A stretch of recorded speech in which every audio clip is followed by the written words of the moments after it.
अधिकार राहतो की त्याच्यावर ओव्हररूल करण्याचा. तर त्यांनी मुख्यमंत्र्यांकडे एक बैठक मागावी आणि मुख्यमंत्री ज्यावेळेला निर्णय देतील की 87 कोटीचा मामला देऊन टाका, त्या 87 कोटीचा मामला देऊन टाका हे म्हणण्याचा अधिकार फक्त त्यांना आहे. ते म्हटल्या मग ही केस यांनी विड्रॉ करायला लागेल.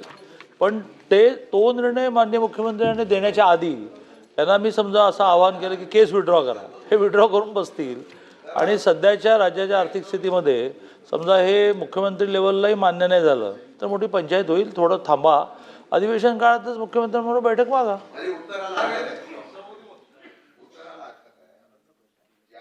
एखादे मंत्री उत्तर देतात ते सरकार म्हणून उत्तर देत आहे. सरकार म्हणून उत्तर देत असताना जर मंत्री म्हणत असेल योग्य नाही, आम्हाला उत्तराची अपेक्षा एवढीच आहे. मंत्री महोदयांनी प्रश्न सभापती मला प्रश्न विचारून द्या ना, प्रश्न विचारून द्या.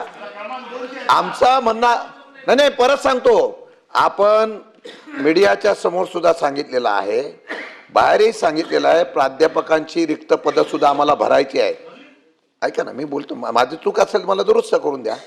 आणि ती भरती करताना सुद्धा आम्ही नियोजन विभागाला, अर्थ विभागाला या जागा भरण्याच्या संदर्भातून परवानगी मागितलेली आहे, परंतु त्यांनी अद्यापही परवानगी दिली नाही. ही गोष्ट सांगितली खरी आहे का?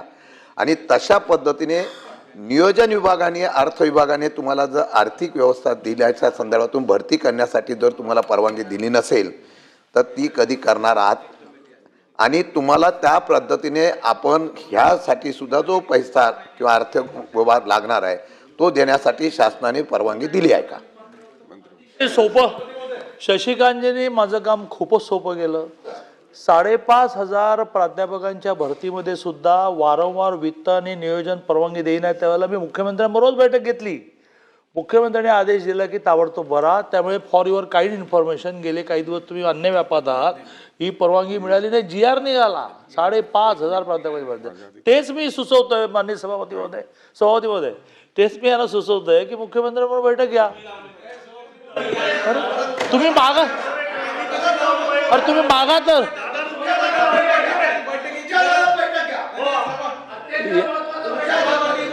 मागा ना. अरे बाबा, पण ते बोलायला उठतील ना सभापती माझ्या नाही, आपण जरा बसा. मंत्री महोदय बोलतायत, आपण बसा. नाही काय बसा मंत्री महोदय, आपलं विक्रम काळे आपण बसा. मंत्री महोदय उत्तर देतात, बसा जरा. मी माझं काय झालेलं आहे की राजकीय क्षेत्रात काम करूनही बरं वाटणारं उत्तर मला देता येत नाही. वस्तुस्थिती मी सांगितली की ह्या राज्यामध्ये फायनान्सला ओव्हररूल करण्याचे अधिकार फक्त मुख्यमंत्र्यांना आहेत. ती बैठकांनी मागावी, ती ते देतील हा प्रयत्न मी करतो. मागा तर मागा. अच्छाच पद हे अधिवेशन सव्वा महिना चालणार आहे. खूप वेळ आहे. आजच्याच मुख्यमंत्र्यांना पत्र द्या, मी बैठक लावतो. त्यांना द्या मला नोटीस द्या मला.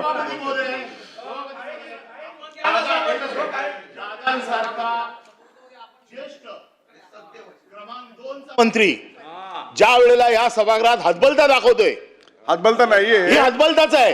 ते काय म्हणतात की माझ्या हातात नाहीये. मंत्री म्हणून उत्तर देत आहेत, सरकार म्हणून उत्तर देत आहेत.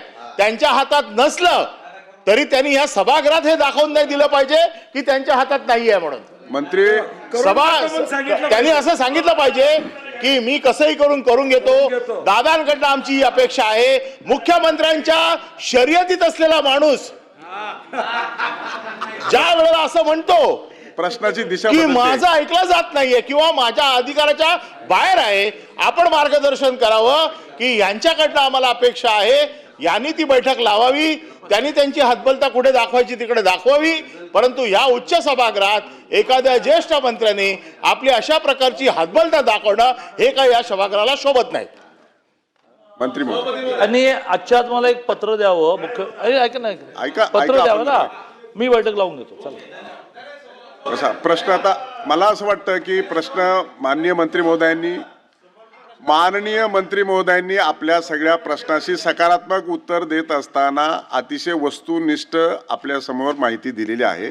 तथापि त्यांनी अंतिमता मान्य केलेली आहे की आपलं पत्र मिळताच माननीय मुख्यमंत्री महोदयांकडे विनंती करून तशा बैठकीची व्यवस्था अधिवेशनामध्ये करण्यात येईल. मला वाटतं हा प्रश्न आता संपलेला आहे. आपण प्रश्न क्रमांक 2 कडे जाऊया. महाराष्ट्रातील ताज्या बातम्यांसाठी बघत रहा टाइम्स टुडे 18 न्यूज. सोबतच शेअर करा, सबस्क्राईब करा आणि बेल आयकॉन प्रेस करा.